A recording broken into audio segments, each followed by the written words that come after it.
Perhaps I should tell you about them," my father went on, a little doubtfully. "You are their niece, after all. Mind you, there are so many of them.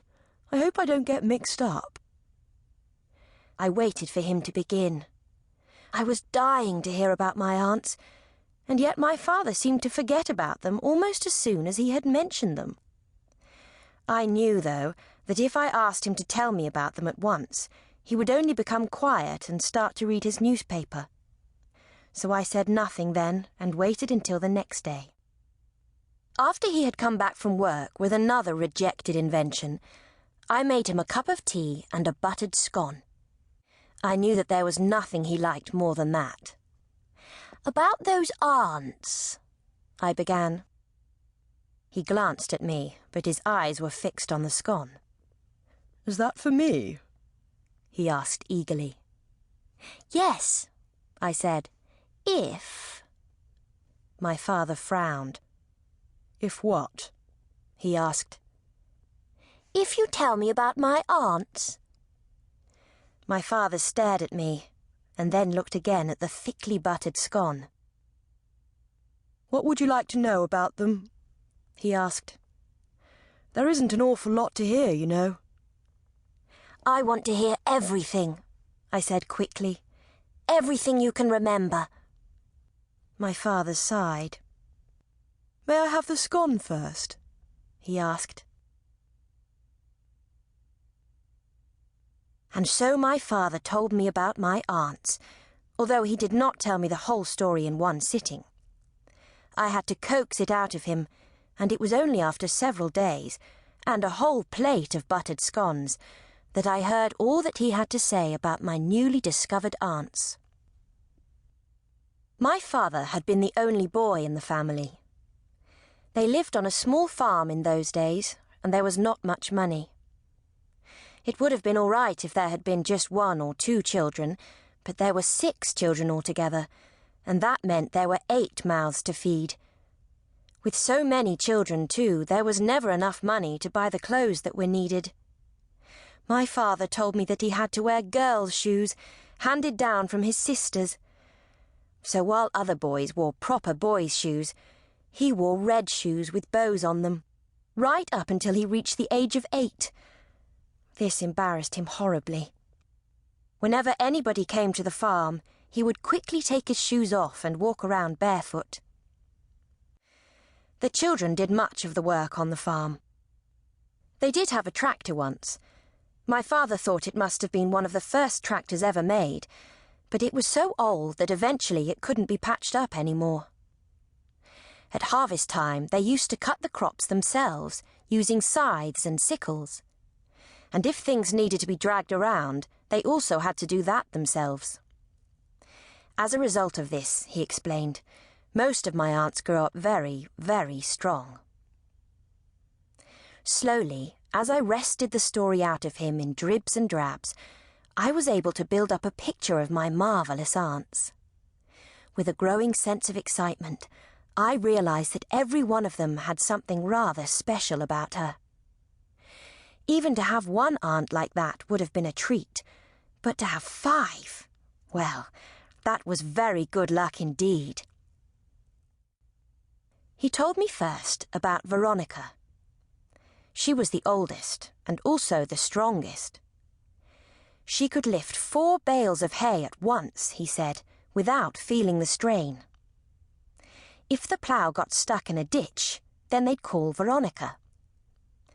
She'd walk around it for a moment or 2, and then, with a quick heave, she'd have it out of the ditch and back in its place. My father told me that they were all proud of her strength. At the agricultural show each year, there was a strong man competition. All the farmhands who thought they were stronger than everybody else thought this was the highlight of the show, and they would puff and go red in the face, picking up all sorts of heavy objects. My father wanted Veronica to enter, but there was one problem. They said that the competition was for strong men, not strong women, so girls couldn't enter. "Anyway," said the man who was in charge, "who ever heard of a strong girl?" This sort of thing seemed very unfair to my father, and so he made a plan with Veronica.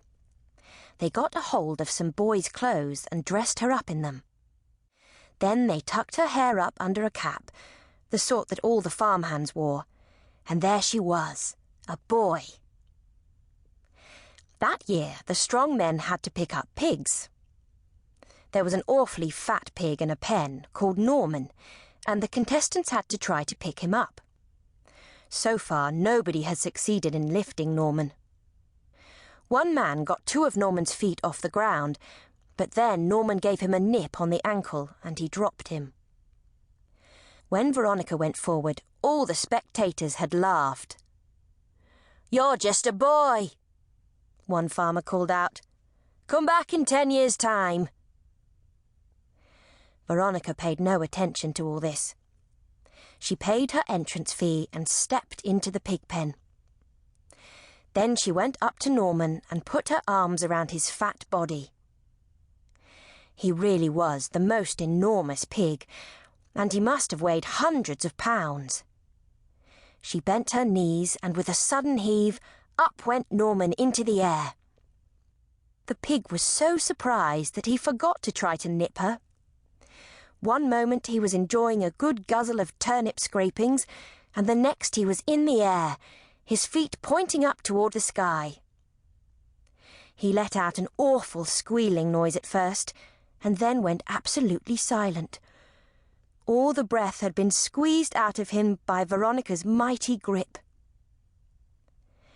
Veronica held Norman there for at least a minute. Then she gently lowered him back onto his feet. Norman gave a gasp, followed by a grunt, and finally he lurched away to a corner. He stood there, glaring at Veronica, every rasher of his bacon quivering in fear.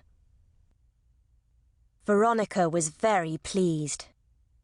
She stepped forward to receive her prize and gave Norman a friendly pat immediately afterward. He just squealed with fright, though, and my father said that he thought Norman would remember that day for the rest of his life.